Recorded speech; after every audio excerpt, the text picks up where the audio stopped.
신년사 중에서 가장 눈여겨볼 건 대북 그리고 부동산 정책입니다. 두 명의 기자가 나와 있습니다. 국제외교본부팀의 박현주 기자 그리고 산업팀의 성화선 기자가 나와 있는데요. 집중적으로 한번 짚어보겠습니다.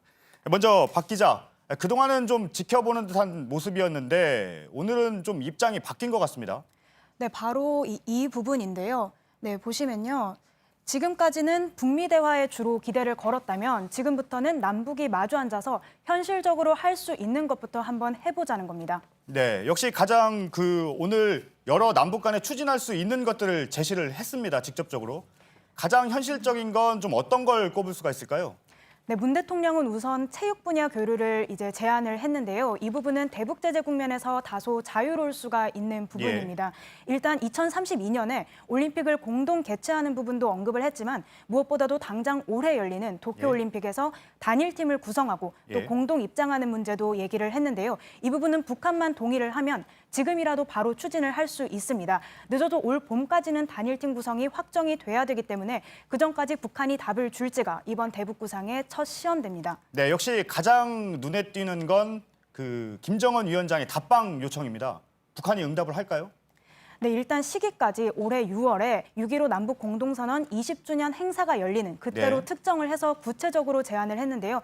하지만 앞서서도 이렇게 여러 차례 제안을 했지만 아직까지는 이제 성사가 된 적이 없습니다. 그만큼 쉽지가 않은 일인데요. 다만 북한이 최근 전원회의에서 대화 카드를 유지하기로 한 만큼 청와대로서는 최대한 호응을 이끌어내보겠다는 구상이고요. 또 비핵화 협상 과정에서 터닝 포인트가 마련이 된다면 이 답방도 수월하게 진행될 수 있을 거란 설명입니다. 네, 여기에서 빼놓을 수 없는 게 있습니다. 바로 미국의 생각입니다. 어떨까요? 네, 그래서 오늘 정의용 국가안보실장과 최종건 평화기획비서관이 한미일 안보회의 참석차 미국으로 갔습니다.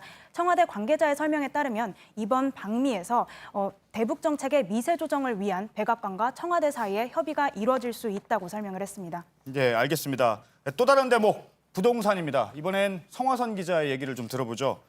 오늘 문재인 대통령 상당히 강렬한 표현을 썼습니다. 네, 그렇습니다. 투기와의 전쟁 이런 표현이 등장을 했습니다. 먼저 문재인 대통령의 발언을 보시겠습니다. 그러죠.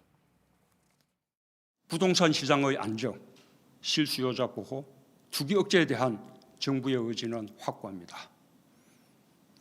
부동산 투기와의 전쟁에서 결코 지지 않을 것입니다.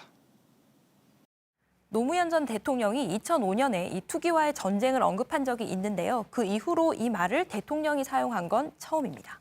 그만큼 상황을 심각하게 보고 있다는 거잖아요. 네, 일단 시장에서는 더 강력한 대책이 나올 수도 있다. 이렇게 경고로 해석을 하고 있습니다. 지난해 11월에 문재인 대통령이 국민과의 대화에서 부동산 문제엔 자신이 있다. 이러면서 강력한 규제를 예고를 했었는데요.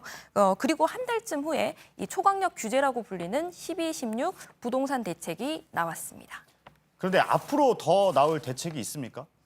아직 남아 있습니다. 일단 집을 많이 가진 다주택자들에 대한 압박이 거세질 것으로 보입니다. 앞서 정부는 종합부동산세 부담을 높이겠다 이렇게 했는데요. 그렇죠. 여기에다가 아파트의 공시가격까지 올릴 가능성이 높습니다. 이럴 경우에 다주택자들이 마냥 버틸 수 없지 않겠느냐, 이것이 정부의 예상입니다. 네, 부동산 투기 얘기했는데 오늘 청와대부터 움직였다면서요?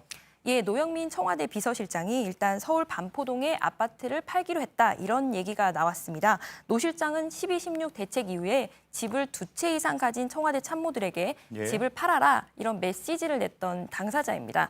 그래서 본격적인 시장 압박에 앞서서 일단 내부 전열부터 가다듬겠다 이런 의미로 보입니다. 네, 알겠습니다. 결국 밖으론 북한 문제, 그리고 안으론 부동산 문제.